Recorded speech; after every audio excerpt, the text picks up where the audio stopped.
The title of my presentation is Interaction by Composition, and I think it's a fair question if some of you ask, well, what does this mean? So let me give you a brief introduction. We're interested in general, and specifically the audience of this conference are interested in building software which is correct. And what we want is we want to use formal methods, meaning we want to build, devise improved models, formalisms, languages, tools and techniques, and even methodology practices such that we can engineer correct software. Well, obviously that's what we want to do. I guess we agree. The focus of my work and my talk today is, of course, on concurrent software, not just any kind of software, but on concurrent software. And by concurrent software, I mean the kind of software that is not just parallel distributed software, but under many different names and guises. You have concurrency, embedded software, multi-core, service-oriented computing, component-based computing, these days cyber-physical systems, actor-based models, agent-oriented models, name it, whatever you want. Concurrency arises in many, many different applications. Increase the complexity of the system. So we really have to find a way to deal with this kind of complexity. It's just that its complexity is of a different nature. It doesn't, because it's not concurrent, it doesn't increase exponentially like the minute that you keep adding, making little changes to it. So the key word here is interaction, actually. When you add components, active components to a concurrent system, it's the interactions that increase exponentially. So interactions are really the key to this complexity, and that's what we need to get our heads around. Of course, interaction and its complexity has been studied, has been the subject of concurrency theory for over 50 years. So there's nothing new here. So you might ask, why is it that we're still 50 years later, we're still talking about this thing? What's the point? What's the issue? Well, I guess there is a problem which has persisted over the past 50 years. Well, there are two issues, actually. There's a problem which I think everybody would agree with. If I make the statement that engineering of concurrent software is very difficult, I don't think it's controversial. I don't think anybody will argue that it's not. The problem, however, is that there's a second problem which very often people do not actually realize, even after 50 years of working on concurrency theory. Just so that we know, I mean, how many of you have know something about concurrency, have had a course in concurrency, have taught concurrency, have written concurrent programs, Java threads? How many of you have done that? Well, okay, it's kind of what I expected. This is absolutely terrible, because in my experience, people who already have an experience in concurrency theory are less inclined to appreciate and to understand that there is a second problem. The second problem is what I claim here. that engineering, although the first problem is something everybody agrees with, people generally hesitate to agree with this one, that engineering concurrent software is actually more difficult than it has to be. So fortunately, I expected this, so I'm prepared to try to convince you that this second claim is actually true. I have no problem making this claim and presenting the work that we've done to people who have no experience in concurrency. I take in Leiden every year, we have some special program. I take a bunch of about 15 to 20 high school students, and I teach them about concurrency with our tools, with our models, and in half of an afternoon, they become really proficient in this, and some of them quickly produce protocols, write very sophisticated protocols in Rio, some of which I couldn't write. I probably will show you one or two examples of what they've done, really elegant. Because to them, it's just a game, and they're not already, their brains are not already distorted by the classical views of concurrency. They don't know anything about Java threads or anything like that. The problem is that people who already know about process algebras, who've done some thread programming, stuff like that, in my experience, it's far more difficult for them to understand and appreciate that the tools that they're using, the models that they're using, makes life actually more difficult than it has to be. So I'm going to spend a good chunk of this talk just trying to convince you that there actually is the second problem. It's even more important than the first one. And then try to offer an alternative to the way that we traditionally think about concurrency. So, with this bit of history, especially because we're here in a museum of archaeology, I'm going to start talking about, go take a little detour, talk about a different kind of history. Jose already mentioned a little bit of history about Braga. It goes back a very long time ago, 600 or so before Christ with Romans. Here's an actual literally milestone on the Roman road, which extended all the way to somewhere here this is actually somewhere near Braga. I'm not sure exactly where. I'm sure many of you here locals know better than me. This is Braga, the map of Braga from, I think it was like 16th century or 17th century. Many wonderful places here. I'm sure you know the names of these places better than I do. And again, as Jose mentioned, this city is steeped in Christianity. Religion, Christianity has very deep roots in this city, especially in this city, as you can see from all these nice little churches. Some of them are not so little throughout the centuries here, and still today it's very important. So I was thinking that if we were having this gathering a few centuries ago, we would, in this city, we would probably be wearing a different costume, maybe priests and things, and meeting in some church halls or somewhere and talk about slightly different things.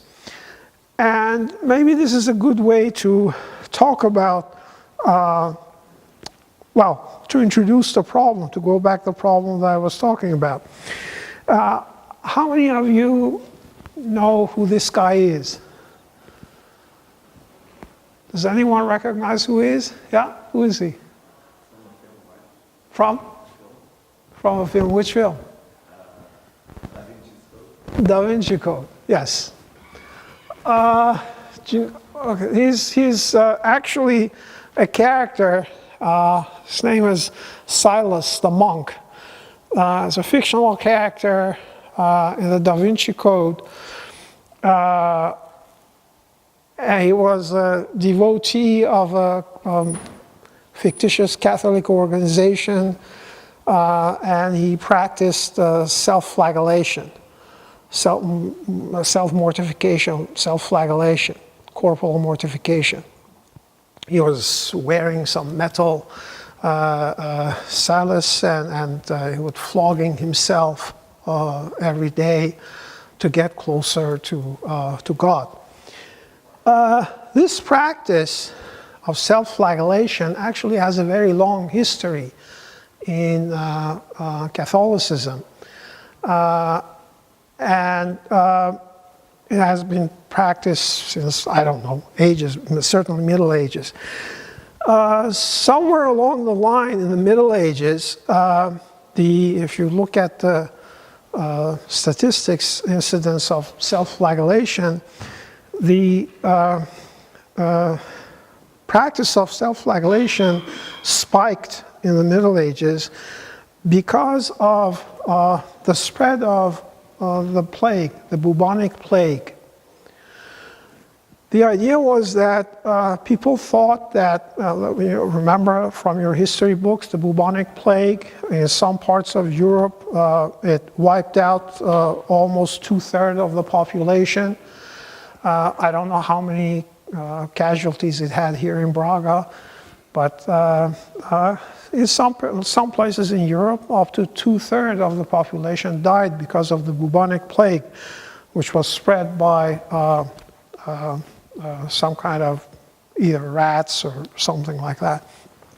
Anyway, so the idea was that people thought that this plague was some punishment from God, and if they practiced self-mortification, that would redeem them and that would prevent their death.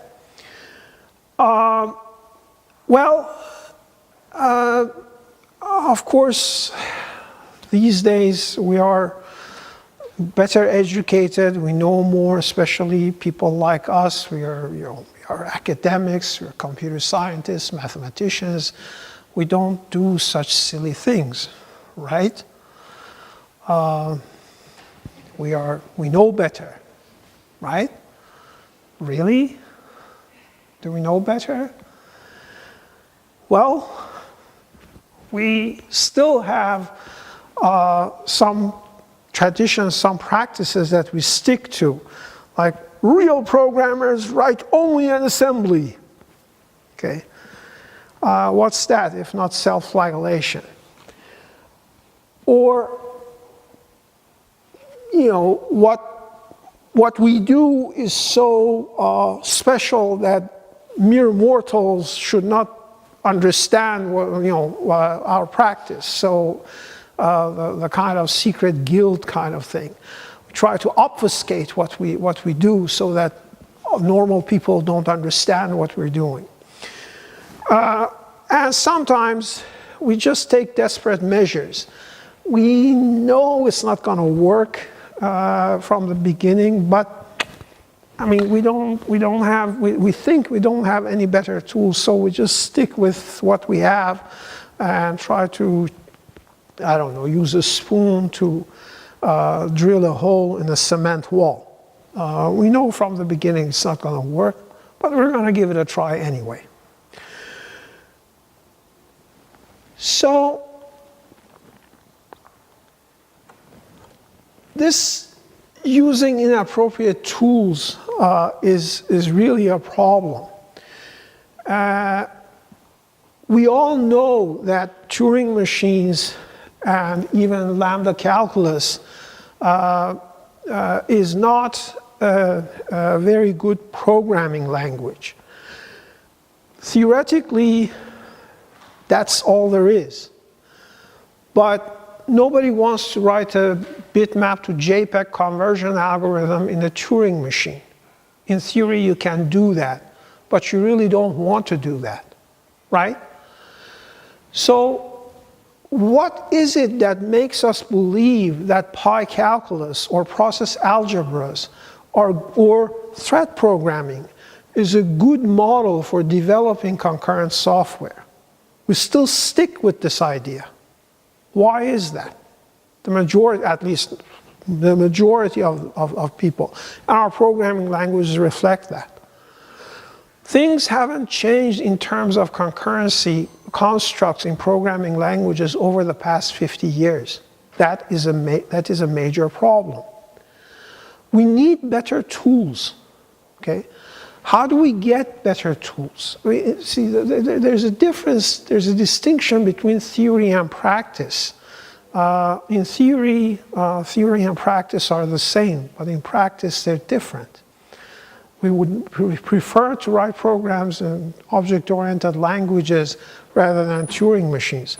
So why is it that our the constructs we use for concurrency are still the same thing, same constructs that we used 50 years ago?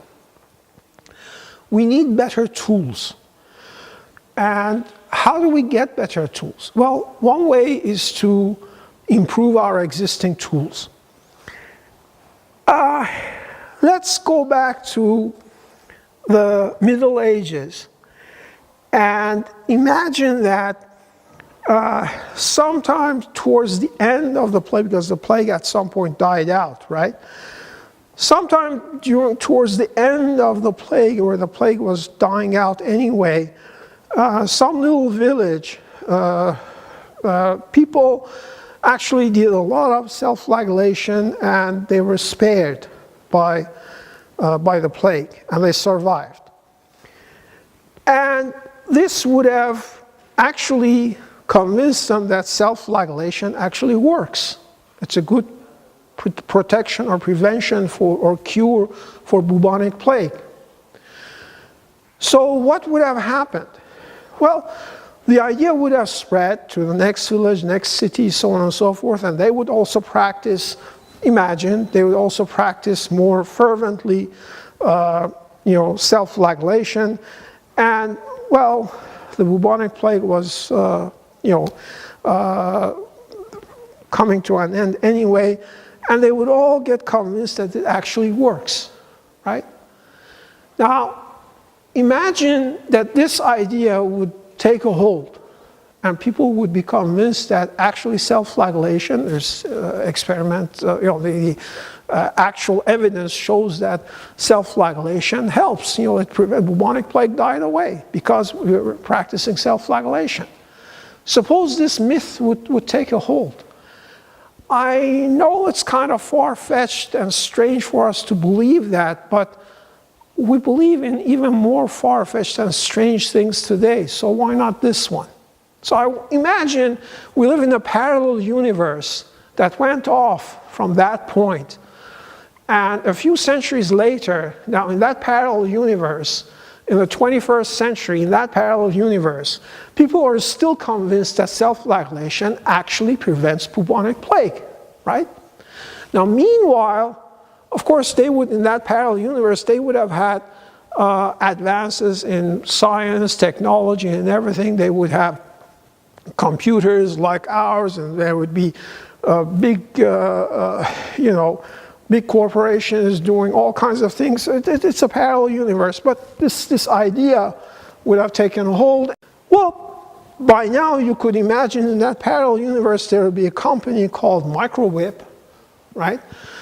And another one called Gaggle, and there they would have hired the top scientists, mathematicians, who would work fervently using big chips, right?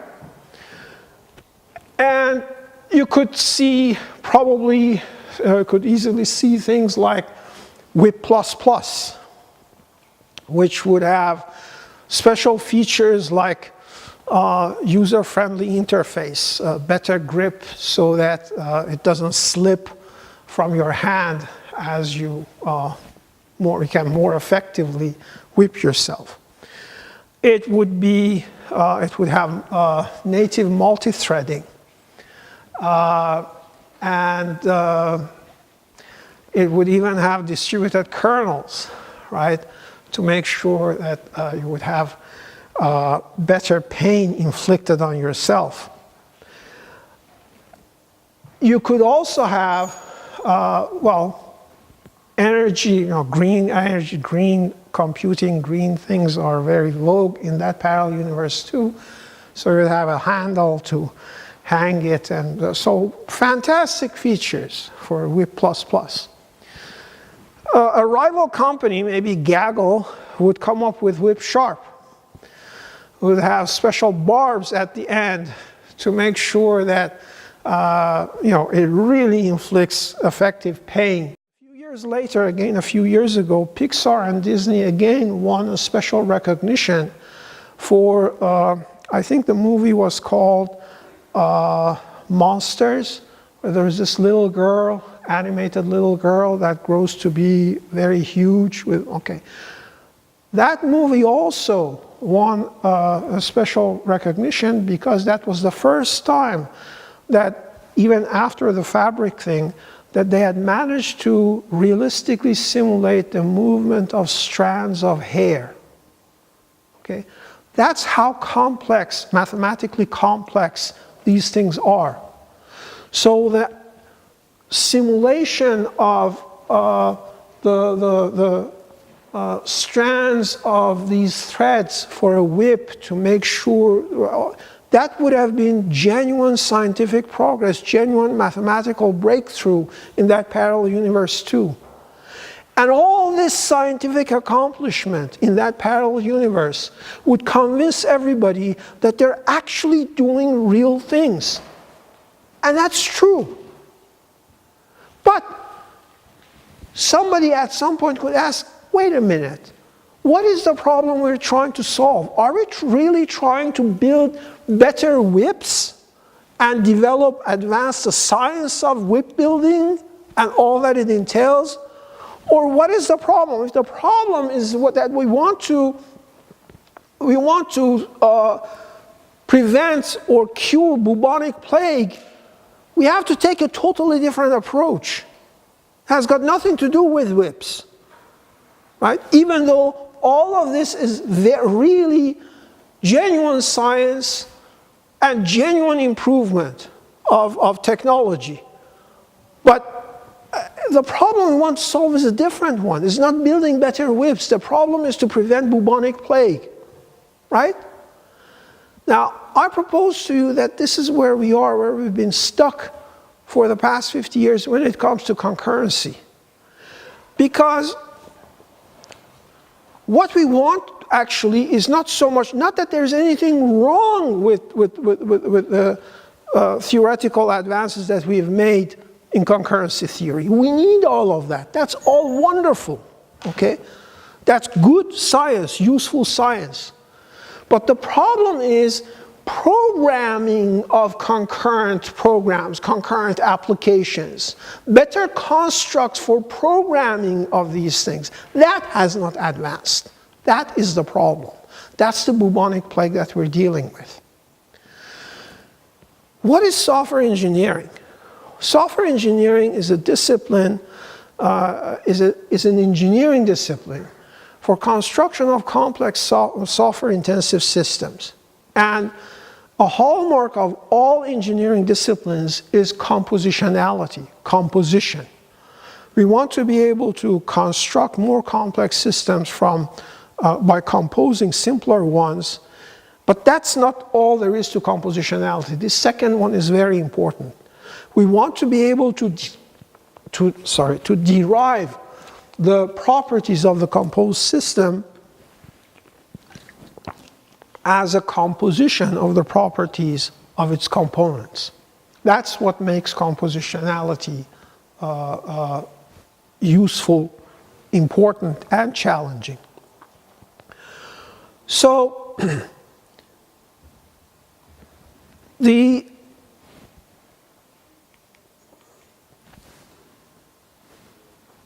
traditional ways, the traditional models of concurrency make interaction an implicit byproduct or side effect.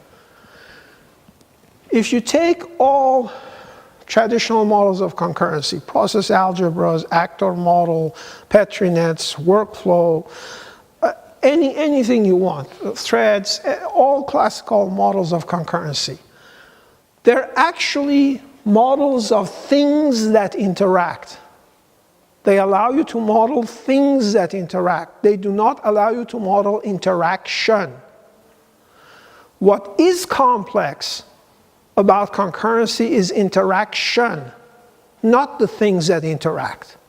That's the problem. Because interaction, actually what we have, these are models of actions, things that interact. They're models of actions.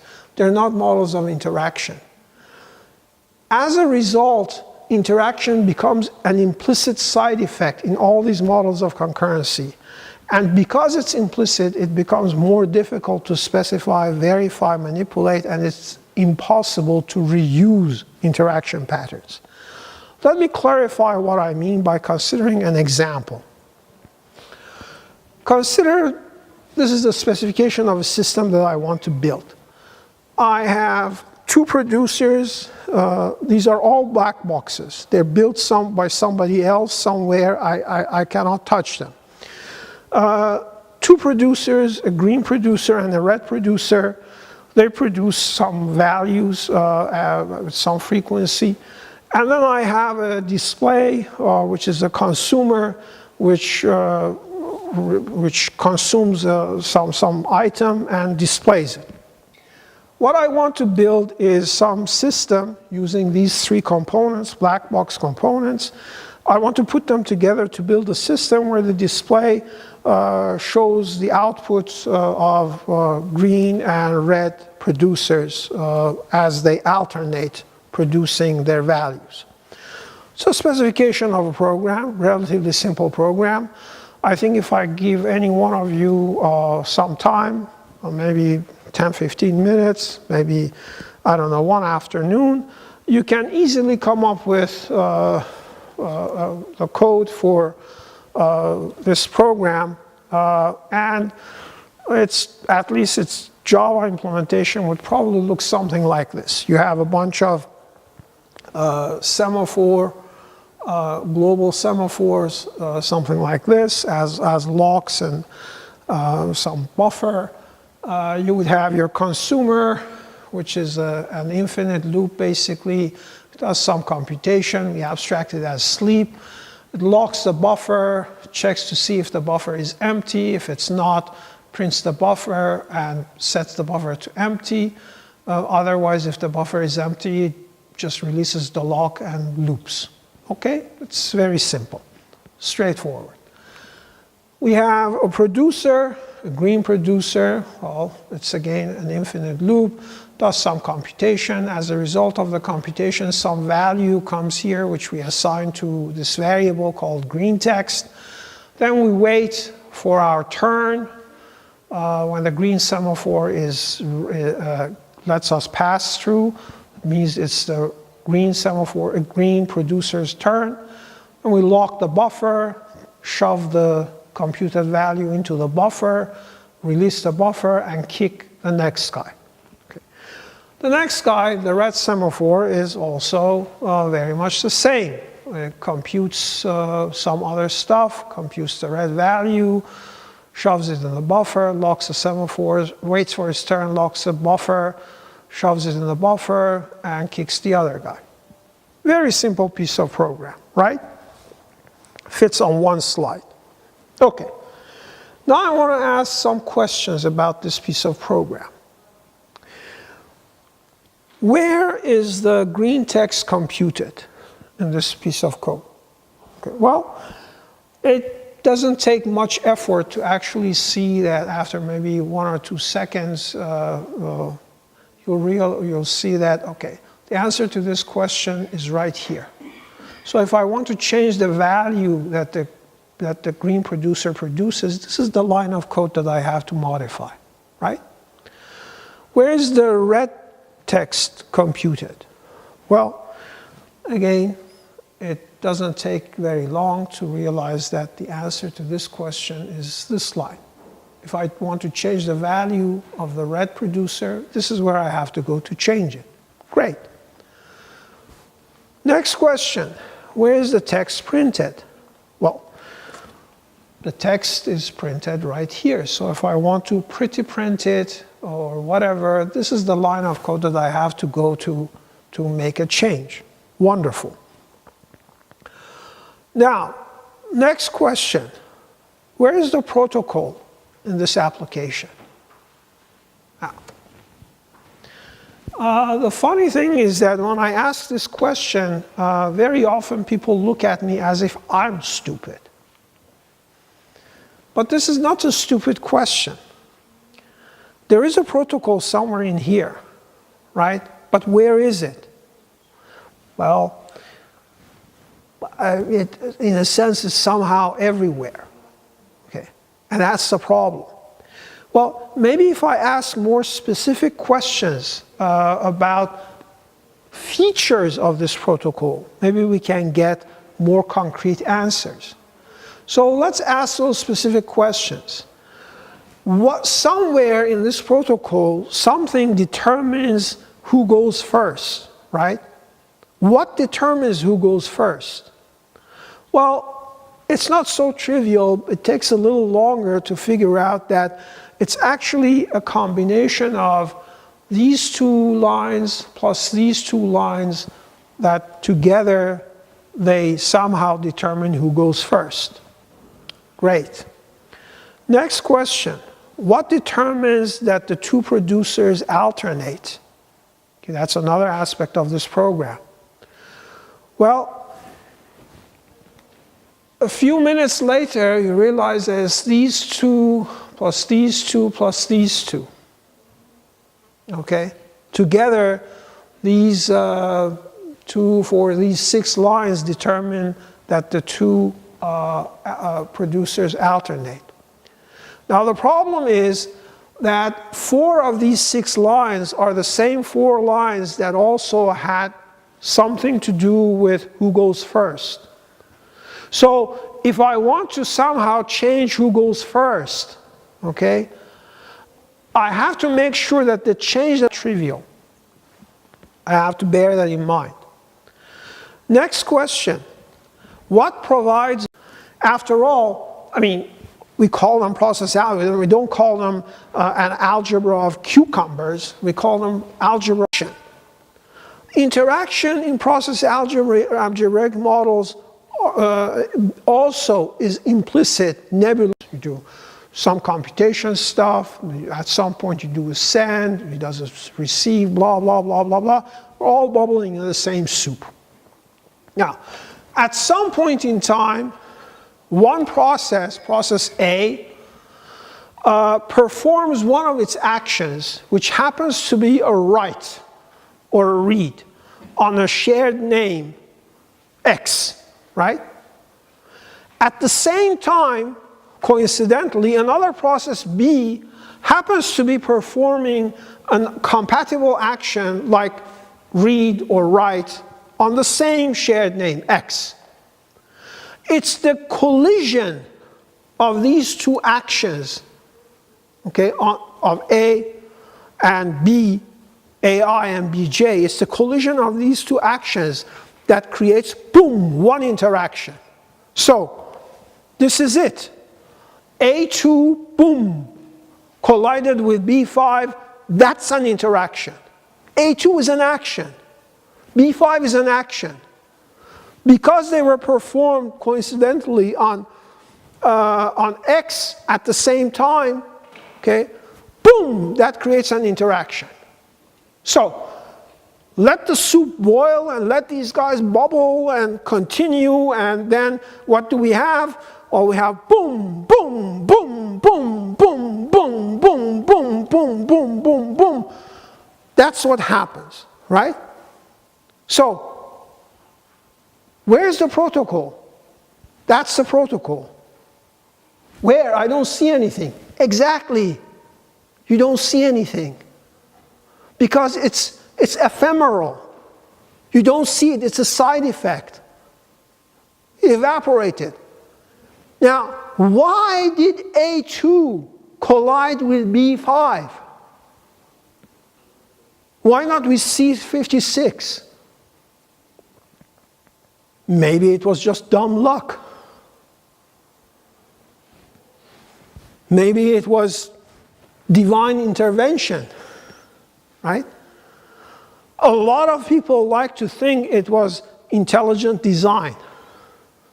Okay? That always surprises me. We don't know. What we know, however, is that even though this application has been executing and running correctly for the past 2.5 years, today, when you run this application, this same application, something strange is going to happen. A totally random cosmic ray is going to zap 1 bit in the memory of the computer that you're using.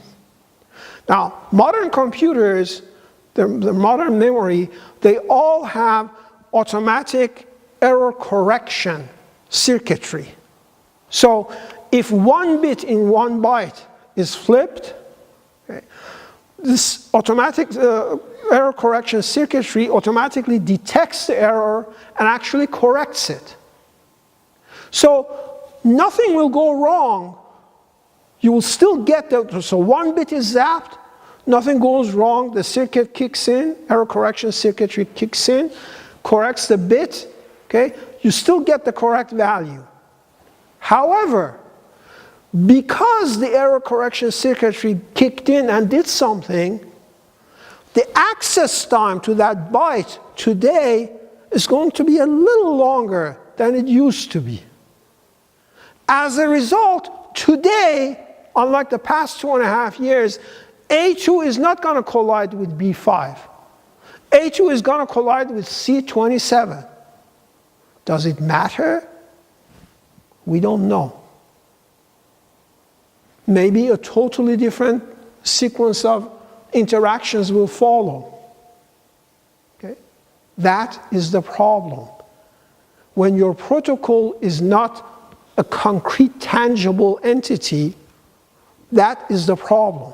You want to reason about things that you cannot touch, you cannot see. How can we identify and separate the intended and coincidental interactions when interactions are not even specified explicitly, concretely? How can we manipulate them? How can you verify them? How can we debug them? How can we reuse them? Okay. We can do this only indirectly by manipulating actions. What we have in front of us are actions in process algebras, in thread models, in all these things. We cannot directly talk about interaction. That is the problem. So how do we go about solving this problem? Well, first thing we have to do is we have to realize, I mean, there's this intelligent guy said, you know, art requires disrespect. Of course, there's a difference between disrespect and insult. Okay? Disrespect does not mean insult. Disrespect means you understand the thing and then you dare to defy it, you dare to question it. Science requires no less. Science also requires disrespect of all the revered traditions, all the revered science that has been done before us. So let us dare to disrespect the entire history of concurrency theory. Let's question that. Let's not agree that everything that there is to be said about concurrency has been done by all this fantastic theoretical work on process algebras and so on and so forth. What we want to do is we want to specify, analyze, construct, and apply interaction protocols. And we see that interaction protocols have not actually received the proper attention that they deserve in concurrency theory. because protocols are not treated as first-class citizens, first-class concepts. What is a first-class concept? A first-class concept in a model is a concept that has a concrete, tangible construct and has composition operators that allow you to work with that construct. You have objects in object-oriented languages. You have procedures in imperative languages. You have functions, monads. You have predicates. These are first-class concepts in their respective paradigms.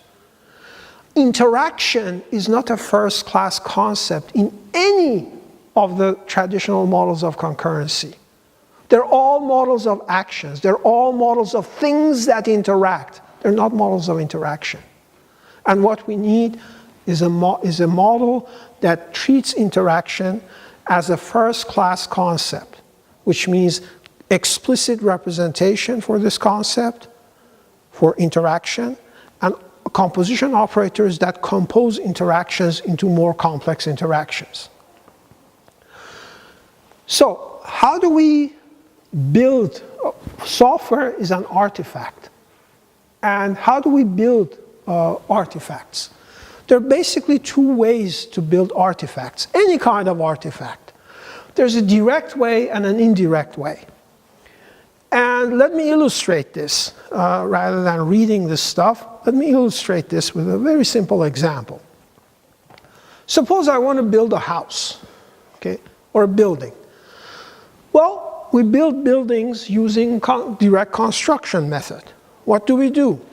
Well, we start with some specification and some engineer does some analysis on it, on this engineering drawings, and then we get to the implementation part. The builders come in, they take things like bricks and mortar and tiles and pipes and wires and stuff like that. They put them together. For those of you, some of you here are more theoretically oriented. So for those of you who are more theoretically oriented, what we're talking about here is an algebra where this is kind of the set of sorts, and this here is your composition operator. Okay? That's what we're talking about here. Okay? And we put these things together. And this is, I call this the direct construction method. Why? Because you build an artifact by putting together bits and pieces of the same artifact.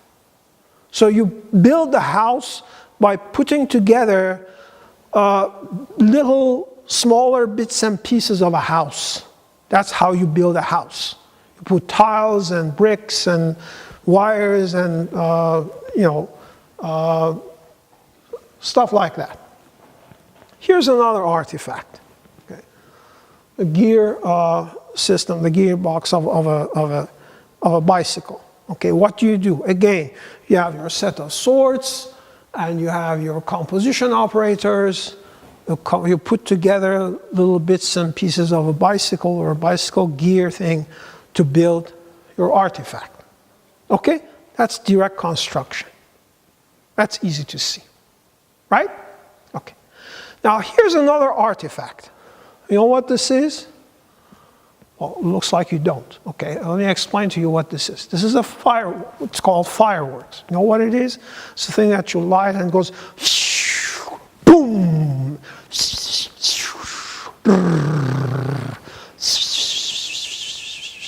And it's got red, green, blue, yellow, purple, all kinds of, and boom, wow. Okay. How do I build such an artifact? Well, we take one and a boom and 50 and some blue and yellow and green and put them together. Right? Is that how you build a firework? No. Actually, you have to build something that doesn't look anything like this. And the way you build this is you start with ingredients like this, some threads and paper and different chemicals, and mix them together, and you build this, and then so that once you fire it and it goes up, then boom, then it creates this thing. Now, suppose I say, oh, you know, this is fantastic, but you see this here, the blue stuff? I want another firework just like this, but I want these in green rather than blue. What the hell are you going to do here to give me that, to change that color? Right? Okay. This is the problem that we're facing with concurrency protocols using the direct construction method. Sequential, so when it comes to sequential software, it's almost like, of course, let's be clear. We are not interested in software for the sake of software, whether it's sequential or concurrent. What we're interested in is the behavior that the software induces when it's executed by a computer. So in all cases, we're interested in the behavior, which is a secondary thing, which is not the real software. The real software is something you can probably frame on your wall as a piece of artwork, right? But we're not interested in that. We're interested in the behavior that it induces. So in a way, when it comes to any software, it's always like an indirect construction method. However, when it comes to sequential software kind of looks like the engineering drawing of a house. Almost anyone with a little bit of experience, little bit of training, can look at the engineering drawing of a house and imagine himself walking through the house, right? So when it comes to sequential software, the artifact, which is the software itself, can read through it and can imagine in your head as if you're walking through the engineering drawing of a house. You can usefully mistake it for the actual artifact, right? Not so when it comes to concurrent software. As we saw, with a concurrent software, the behavior that it induces is so far away from the actual code that we see that it's too complex. We cannot deal with it. Because in reality, we know a lot of problems arise because of problems in concurrency. So, what do we need to do to deal with this problem? Well, sometimes you simply need to change your perspective. You have to look at things upside down. The traditional models of concurrency make actions explicit, concrete things, and interaction becomes implicit. How about we turn things around? We make interaction explicit and don't give a damn about actions. Yep. Yeah. Almost at a very good place for a coffee break. That leads us to the concept of interaction-centric concurrency, where interaction is the primary thing and we don't care about actions. So, we need to build a model where the primitive constructs are interactions. What is an interaction? An interaction is a relation. It's a constraint on communicating actions. It's not an action, it's a constraint, it's a relation that needs to be preserved. Actions do not matter, constraints matter. A protocol mathematically is a constraint. That's a definition that I give. A protocol is a constraint. A constraint is a mathematical relation. And once we take this viewpoint, then composition comes for free. Mathematical composition of relations is composition of protocols, composition of interaction. Okay? This is a perfect place for a break now. Thank you. These components, black boxes, they have what we call ports. And there are two types of ports, input ports or output ports. They're unidirectional things. And the only thing that these entities can do is to perform I/O operations on their own ports. End of story. So they can either do a get through an input port or do a put on an output port, only on their own ports. They cannot manipulate, they have no access to anyone else's ports. And there are two types of gets and puts, either an indefinite get or put, or a get and put with a timeout. Okay. So our producers would become something like this. It's just a while loop, some computation, and you just do an output of the value on this port. When you do a put, your put blocks on this output port until somebody from outside, we don't know who, somebody from outside is ready to take that off of your hand. When you do a get, you block on your port until somebody from outside, you don't know who, you don't care who, provides the value. Okay. So if you have black boxes like this, how do you build a system? Well, you build a system simply by putting together by connecting these guys with connectors, okay? Something like this. And once you put two of these things together with a connector, this connector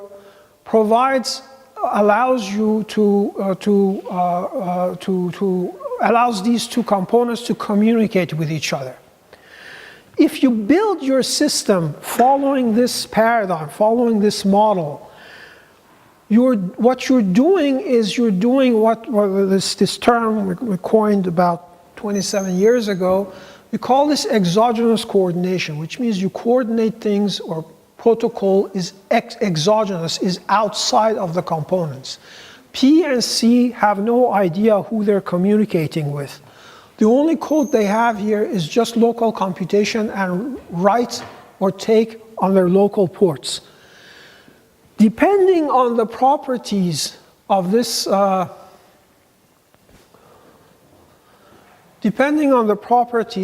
connector, whether it's synchronous, asynchronous, does it have a buffer? Is the buffer bounded? Is it unbounded? Does it preserve order or not? Does it lose entities? Can it lose entities, or does it generate entities? Depending on the properties of this connector, the same two components will yield totally different systems, totally different behavior. And the fact that you can change this connector without the knowledge, without affecting any of these two components, is what makes this an exogenous model, an exogenous coordination model. Now, you can, of course, follow this paradigm and write your programs, certainly your computation, but also these connectors. You can build these connectors, write this code in any language that you like. You can write all of this in Java or C or Haskell or whatever you want. If you do that, no matter what language you use, you're doing this. You're following this model. This is a good model.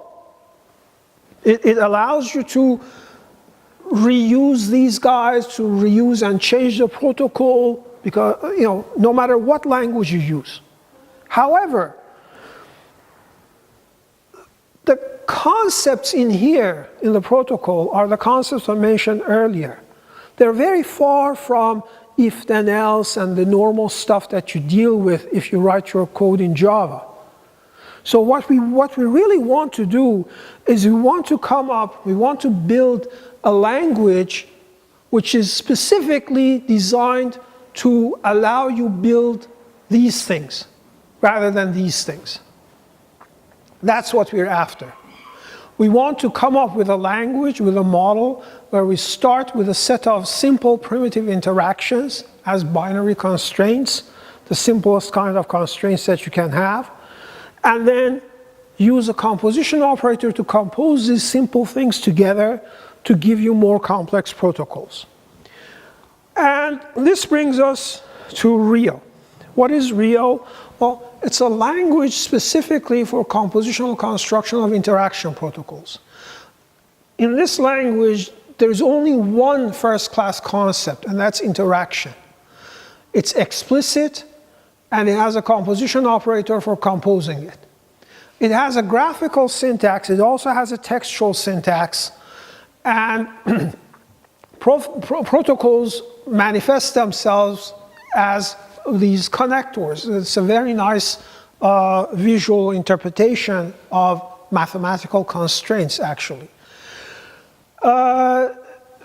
It has formal semantics, actually more than one formal semantics, and has plenty of tool support, and there are references that you can read. Let me give you a very quick introduction to RIO.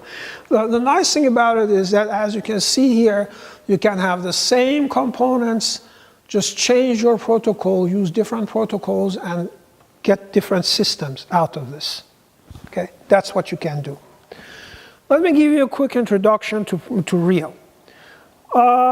The basic primitive thing in RIO is interaction, and interaction is built, more complex interactions are built out of simpler interactions.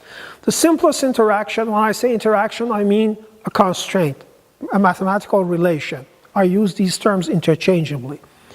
The simplest kind of relation is a binary relation, a binary interaction. And this is what in RIO we call a channel.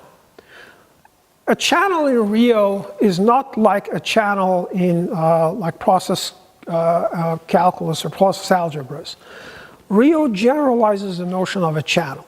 So what is a channel in RIO? A channel in RIO is a means of communication that has two ends. It's binary. It has two ends, plus a constraint that relates the data flow at the two ends. So a channel is two ends plus a constraint, mathematical constraints. That's what a channel is. There are two kinds of ends. No matter what the constraint is, there are two kinds of ends.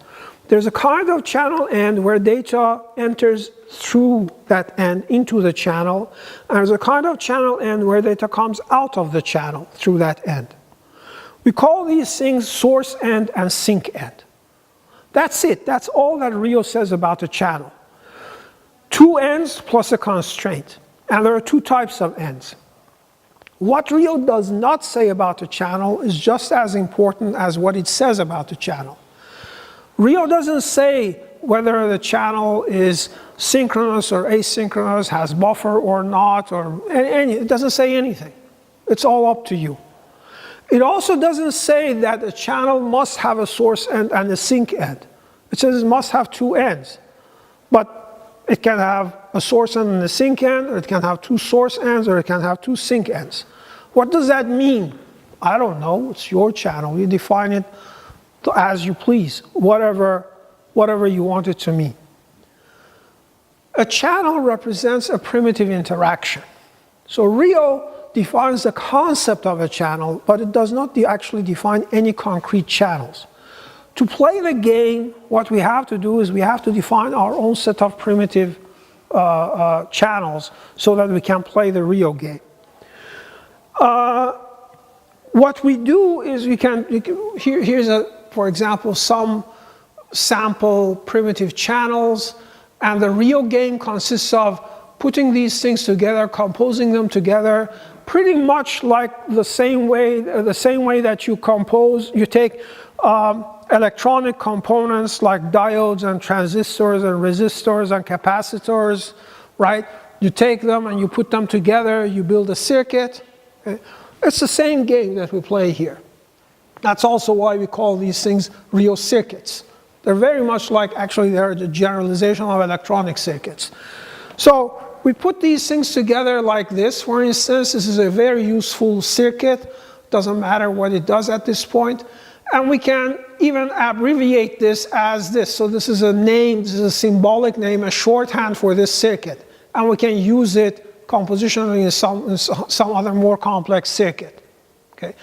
The same way that you put transistors and resistors together, you build an adder, and then you use the adder to build a multiplication circuit, right? It's the same thing, same concept. So, you can define anything you want as your set of primitives. It turns out that there is a particular set of primitives that are very useful. And these are my channels, the ones that I like very much. I'm going to introduce them kind of informally and explain to you informally what they do. There is a formal, well, actually more than one formal semantics for all of these things, but we'll get to that in a short while. The first one is this thing. This is what I call a synchronous channel. It has two ends, a source end and a sink end. You can do a write here and you can do a take here, and what it does is that it makes sure that the write and take succeed simultaneously, synchronously, atomically. I use these terms interchangeably. Okay, so a write by itself blocks, a take by itself blocks. It's only when you have a write and a take that the two succeed together and the value is transferred. Here's another interesting channel. It's what I call an asynchronous FIFO channel, FIFO1 channel. It has a source and a sink, and it has a buffer with an empty buffer initially with a buffer capacity of 1. It can contain one data item only. So initially, or whenever the buffer is empty, if you do a take, the take blocks until the buffer is full. If the buffer is full, if you do a take, it takes the value, the buffer becomes empty. If the buffer is empty, a write immediately succeeds and it fills the buffer. If the buffer is full, the write blocks. Okay? That's the behavior of a FIFO1, asynchronous FIFO1. Here's another interesting channel. It's what I call a lossy synchronous channel. Its behavior is almost exactly the same as a synchronous channel, except that the writer never waits. Okay? The writer never blocks. So, a take by itself here blocks, just like a take here blocks. But a write never blocks. Here, a write by itself blocks. Here, a write never blocks. When you perform a write, if there is a take pending, it behaves exactly like this one. The value is transferred. If you do a write and there is no take, the write succeeds, the value is lost. So, this is a lossy channel, not because of any error. Its behavior is completely deterministic. If there is a take pending, it cannot lose. It must pass. If there is no take pending, then it loses. That's its behavior. Okay? Here's another interesting looking channel. It has no sink end, so no one can ever get any data out of this. We call this a synchronous drain. It's a synchronous channel in exactly the same sense that this is a synchronous channel. We call this a synchronous channel because it synchronizes the success of the two I/O operations at its two ends. This is the formal definition. The component is a black box with a bunch of holes around it.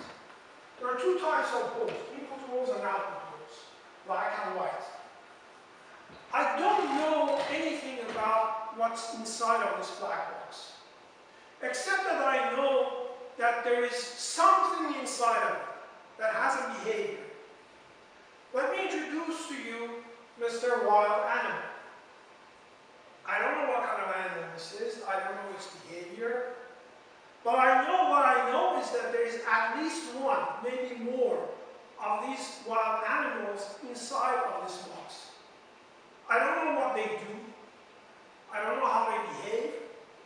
All I know is that if I take a fat, juicy integer on top of one of these input holes and dangle it and say, here kitty kitty, here If I do that for a little while, at some point in time, one of those kitties inside the box will grab it. At that point in time, I look at my watch, I write down the time. At that point in time, this fat juicy integer disappeared through this hole.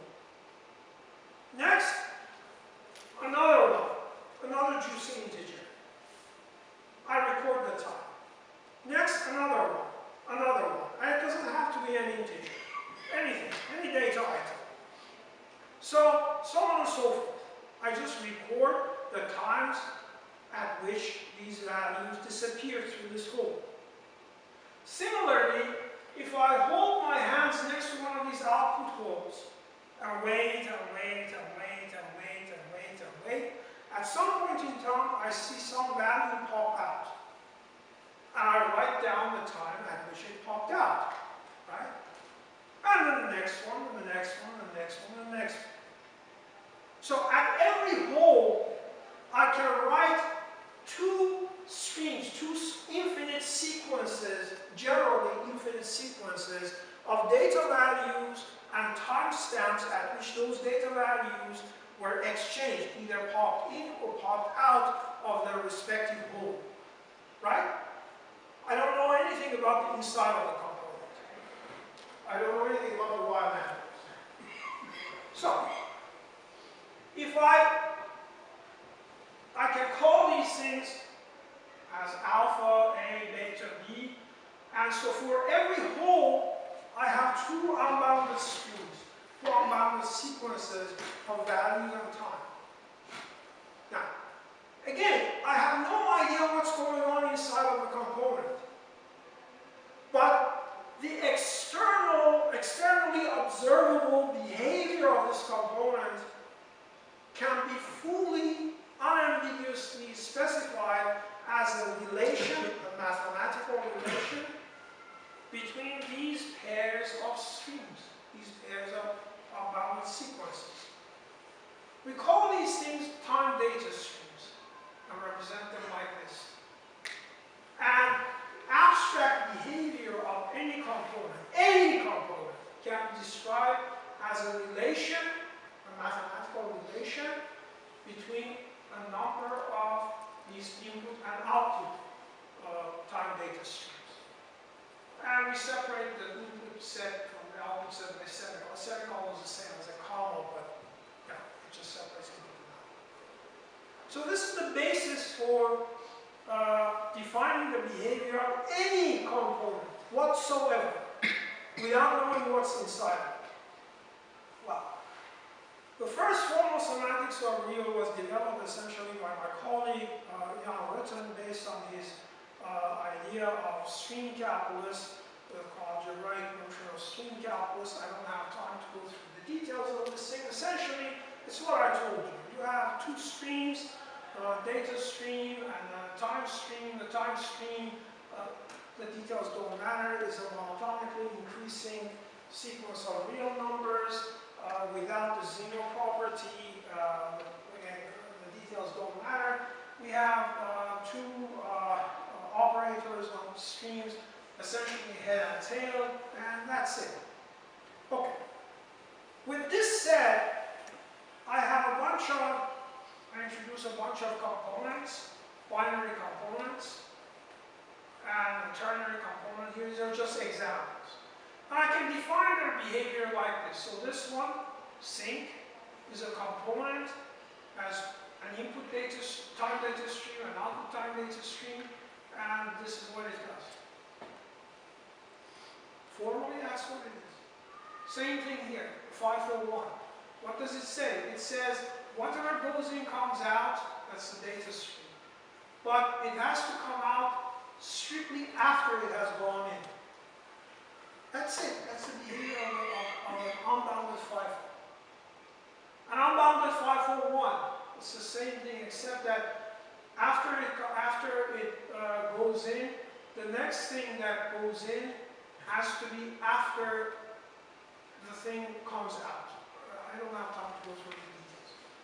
Here's an example. specifying the full behavior of one component with two input ports, one output port. What comes out here, look what it does. It says everything that comes out is the sum of the two items that go in. And this one says, in terms of timing behavior, this is the full behavior of this component. It says, first you read an item from alpha, then it reads an item from beta, then it produces a value through this output, and then it goes to the next one, and you recurse. So this defines the behavior of an adder completely. Any component can be defined in this way. Fine. Now, all we have to do is to go back with our set of primitives that I introduced, and this is, we saw this one, we saw this one. You can just write them. Their semantics, formal semantics, is just as simple as that, believe it or not. That's it. And of course, we now use these graphical syntax. So these things, remember, this is important. The diagrams that you saw, the circuitry that you saw, real circuits, these are not diagrams. They're not figures. They're not diagrams, like UML diagrams or like flowcharts.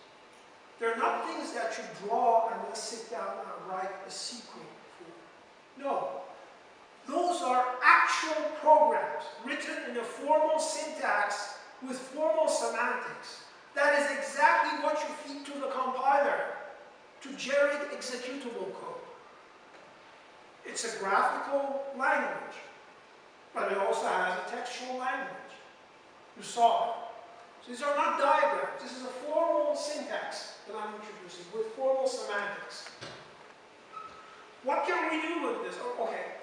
Then we also have instead of primitive, in addition to primitives, we also have our nodes, and the behavior of the node is a combination of merge and replication, and this is merge, this is replication. So we're all set to define, we have a formal semantics for the entire wheel, at least in theory, in principle.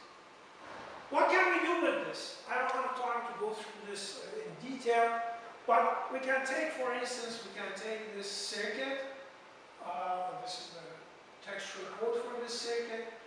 And notice that, as you see here, this circuit takes another, here, a component as a parameter. This is a parameter.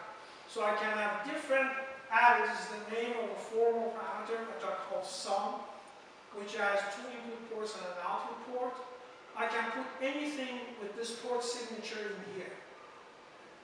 And it has only an output port here. The type of the output port is determined by this one. It's saying out, it's out, it's out. So this is the code for this circuit.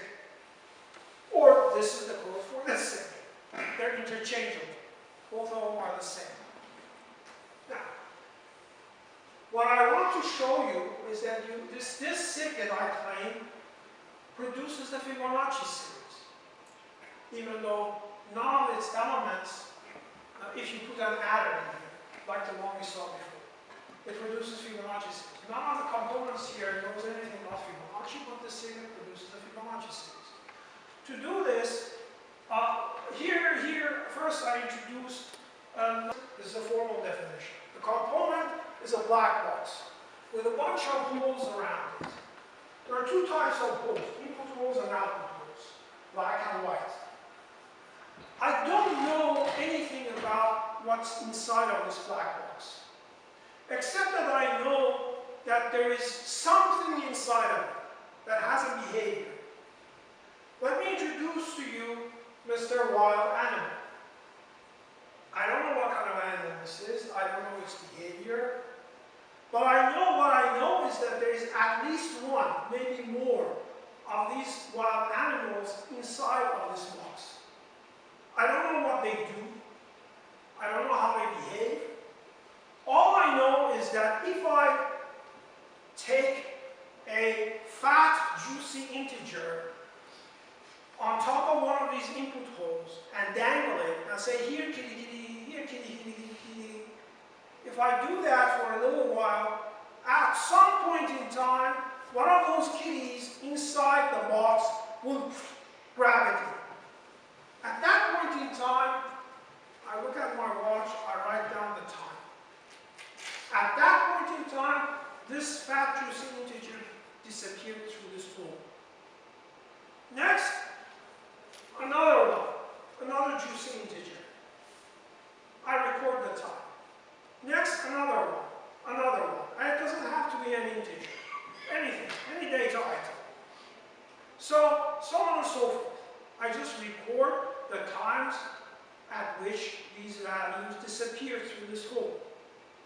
Similarly, if I hold my hands next to one of these output holes and wait and wait and wait and wait and wait and wait, at some point in time I see some value pop out. And I write down the time at which it popped out. Right? And then the next one, and the next one, and the next one, and the next one. So at every hole, I can write two streams, two infinite sequences, generally infinite sequences of data values and timestamps at which those data values were exchanged, either popped in or popped out of their respective hole. Right? I don't know anything about the inside of the component. I don't know anything about the Y matrix. So, if I can call these things as alpha, A, beta, B, and so for every hole, I have two unbounded streams, two unbounded sequences of values and time. Now, again, I have no idea what's going on inside of the component. But the externally observable behavior of this component can be fully, unambiguously specified as a relation, a mathematical relation, between these pairs of streams, these pairs of bounded sequences. We call these things time data streams and represent them like this. And abstract behavior of any component can be described as a relation, a mathematical relation between a number of these input and output time data streams. And we separate the input set from the output set by semicolon. A semicolon is the same as a comma, but yeah, it just separates input and output. So this is the basis for defining the behavior of any component whatsoever without knowing what's inside it.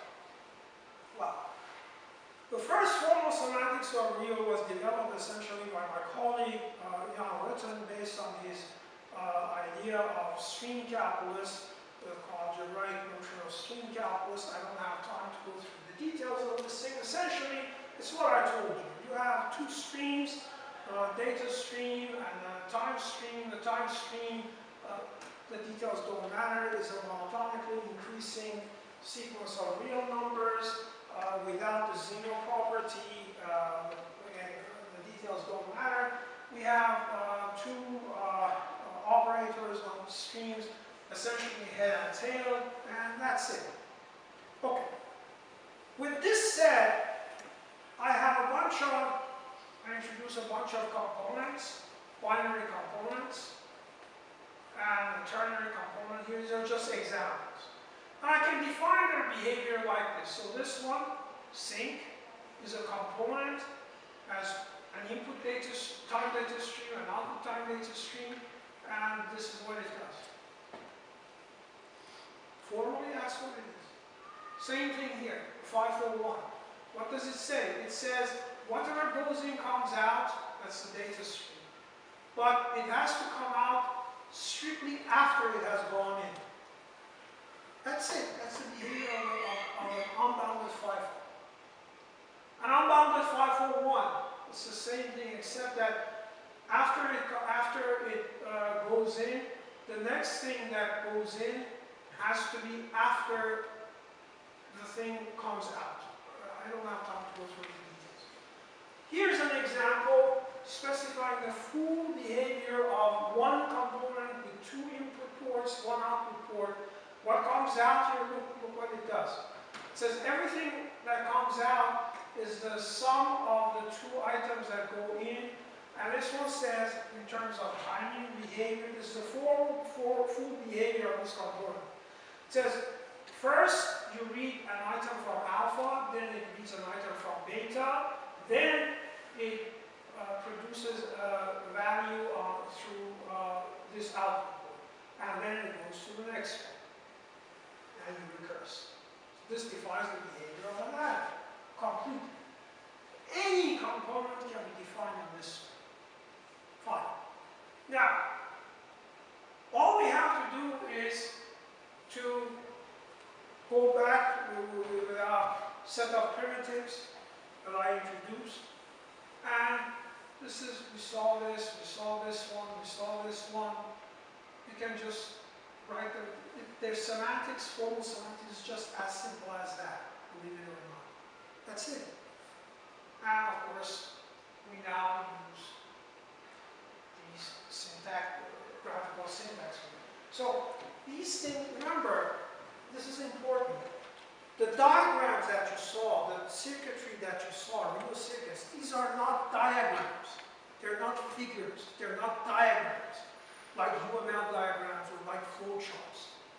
They're not things that you draw and then sit down and write a sequence for. No.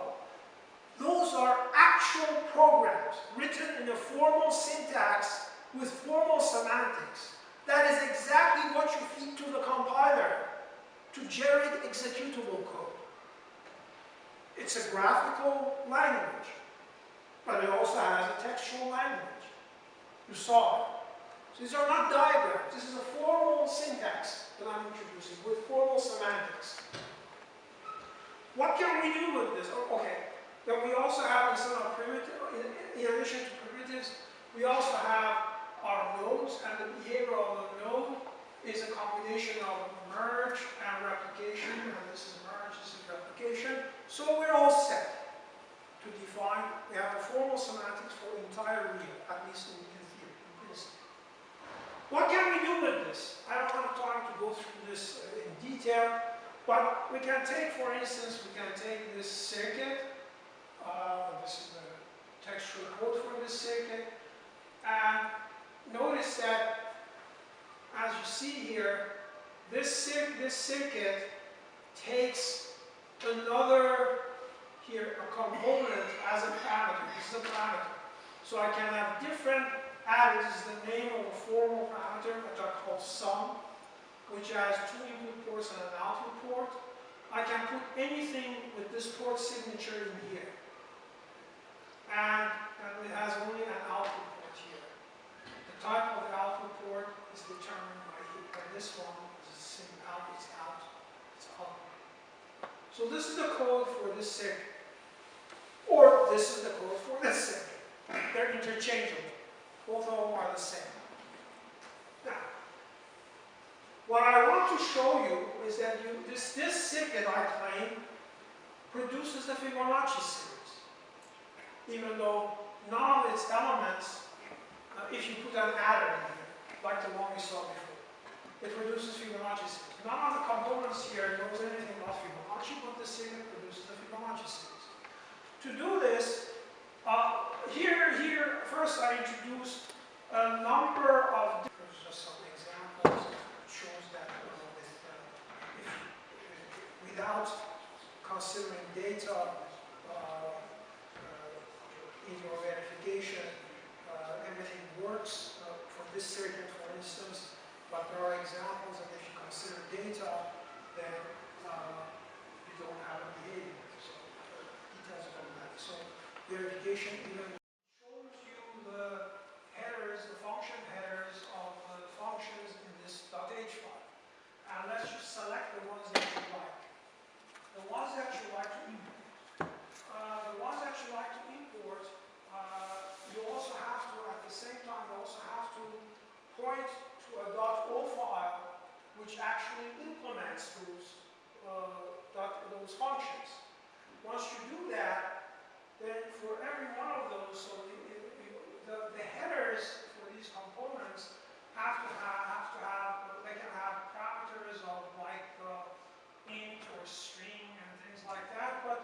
Specifically, they also have these structures called real port in and real port out, right?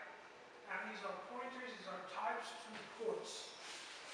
And based on these headers, you will see boxes like this.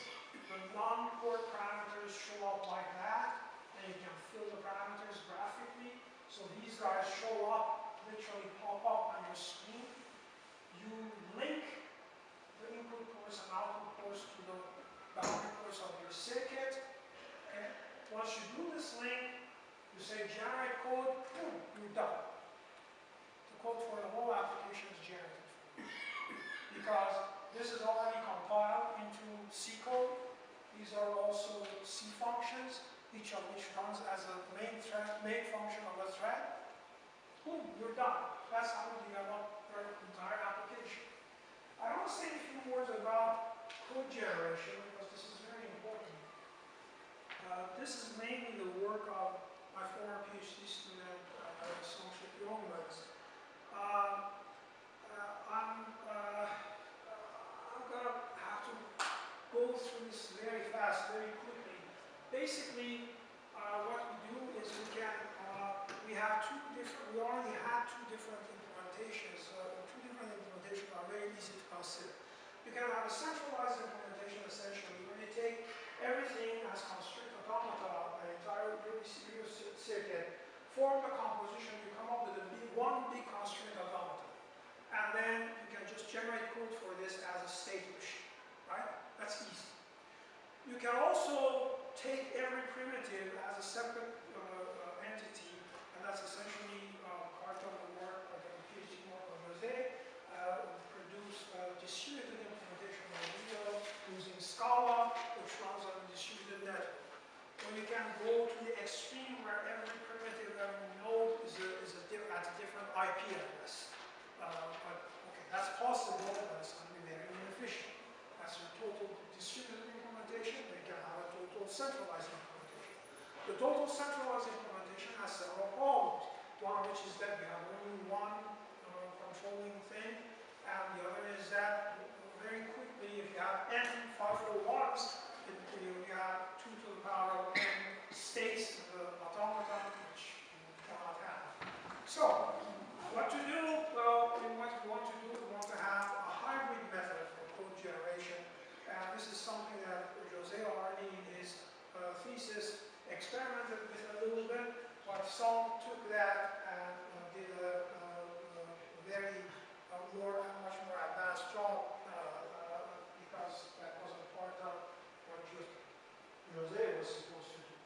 So, what happens here is that we distinguish between useful and useless concurrency. What is useless concurrency? If you have things, suppose you have 20 sync channels next to each other, or you have even two things that need to synchronize. If these 2 run in parallel, this is useless concurrency because they also have to synchronize at runtime. That synchronization protocol at runtime costs you money. That's useless concurrency. On the other hand, if 2 things have nothing to do with each other, they can run in parallel. And the hybrid approach actually distinguishes between useful and useless concurrency. Quickly, the way we do this already was experimented with in Jose's work, as I mentioned.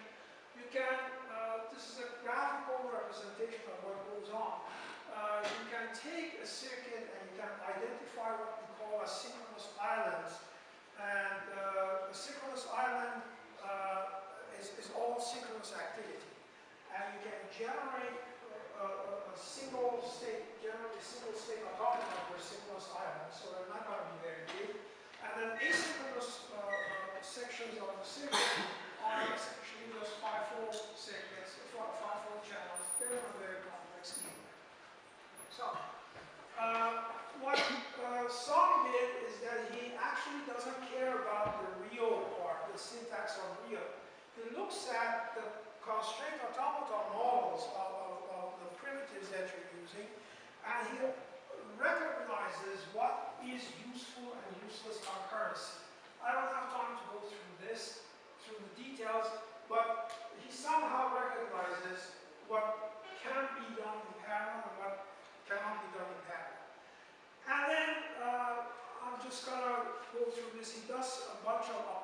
limitations, which I don't have time to go through. What is important is that we have, I'm sorry, this part is really important, so a few more minutes. What he has shown is that, and why this is true is kind of surprising. Why this is true is important. That's why I know it's late for lunch, but I want to spend a little time on this. We did some benchmarks. This one was actually producing C code. And we put, we took a circuit. This doesn't matter what it does. This is for 3 tuple. N is 3, but we also pump this to 500 or whatever. And we generate code. We actually did this benchmark with 3 versions. One, the real compiler. One, handcrafted, straightforward, key threads implementation in C. And another one, handcrafted, hand-optimized version. We ran this, and we see that, we see that the real compiler, the code that the real compiler generates is very close to the handcrafted, hand-optimized version. It's much better than the straightforward, but not so much better. Here, and we also have a bit of a problem when it comes to scaling up.